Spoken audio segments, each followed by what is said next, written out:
Christmas in the Danish royal family this year turned out to be especially eventful. The festivities took place at Marselisborg Castle in Aarhus, where the entire family traditionally arrives to spend the holiday days together. However, it is not only the Christmas customs and family gatherings that draw attention to the Danish monarchy.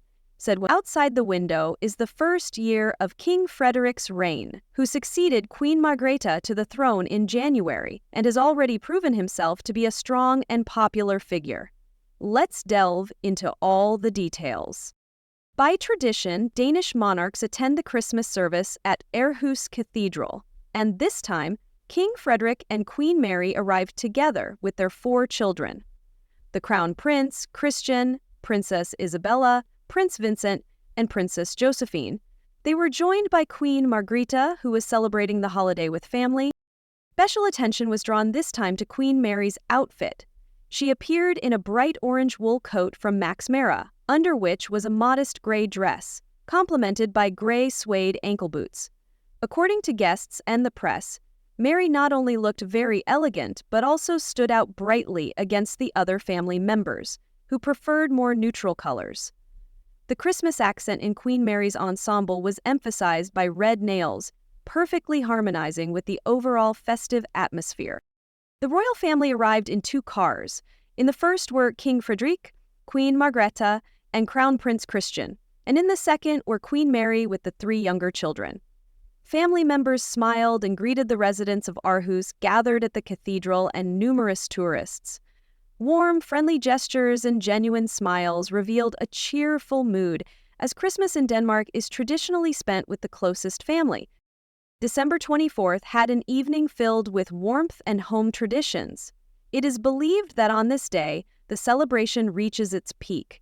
Traditional Christmas dishes are served, and after dinner, Danes often dance around the decorated Christmas tree before proceeding to open gifts. Against the backdrop of family Christmas concerns, this year another important topic came into focus: the completion of King Frederic's first year of reign. He ascended to the throne on January 14 when Queen Margrethe announced her abdication. The news that a monarch who had reigned for over 50 years was stepping down surprised Danish society. However, according to polls, Frederik has turned out to be a very popular king, managing to preserve and in many ways strengthen the strong bond between the monarchy and the people that had been built over decades.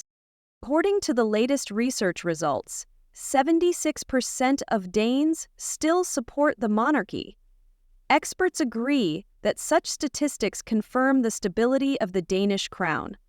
Moreover, whereas previously 38% considered Queen Margrethe the best representative of the royal house, and 29% prefer the new king, thus he has surpassed the old figures by 30 points, clearly indicating growing trust in the monarch.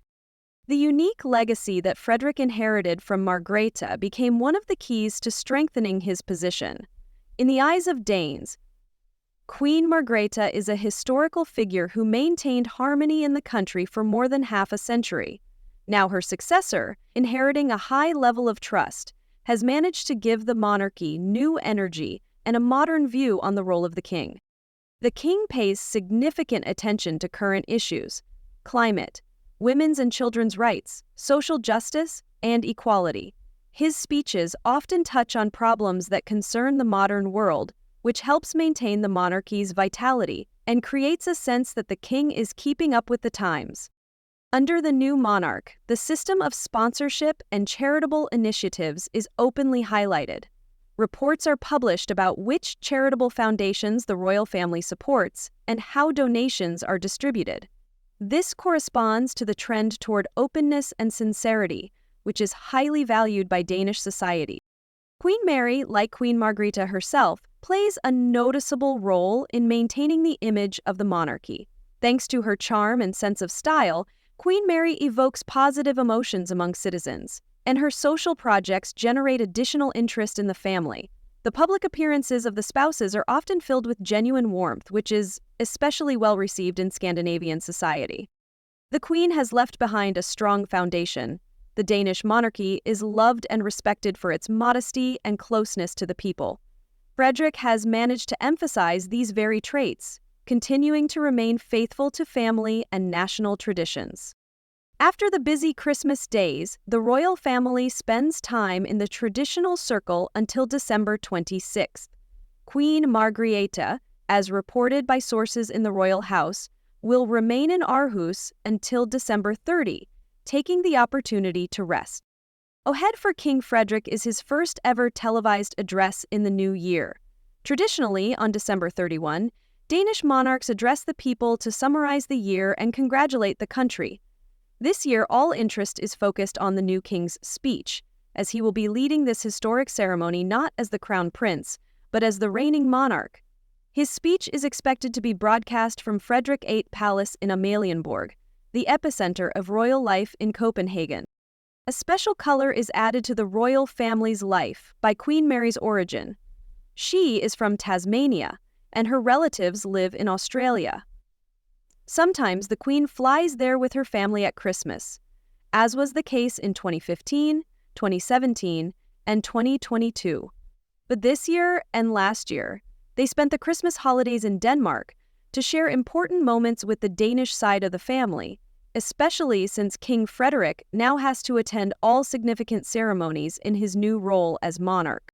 Nevertheless, in 2023, before the main festivities, Mary managed to make a short visit to Australia, thus maintaining close ties with the Queen's native country.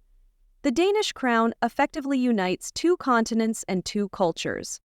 Concluding the year, the royal family demonstrates that, despite changes, traditions hold a stable and significant place in Danish society. Christmas in Aarhus, with family ceremonies and long-standing customs, serves as a wonderful example of how historical heritage can go hand in hand with an innovative approach to governance and modernizing the perceptions of the monarch's role. I talked to Bo Frederik about Bruno Høfner's unique approach to the concepts of the monarch's role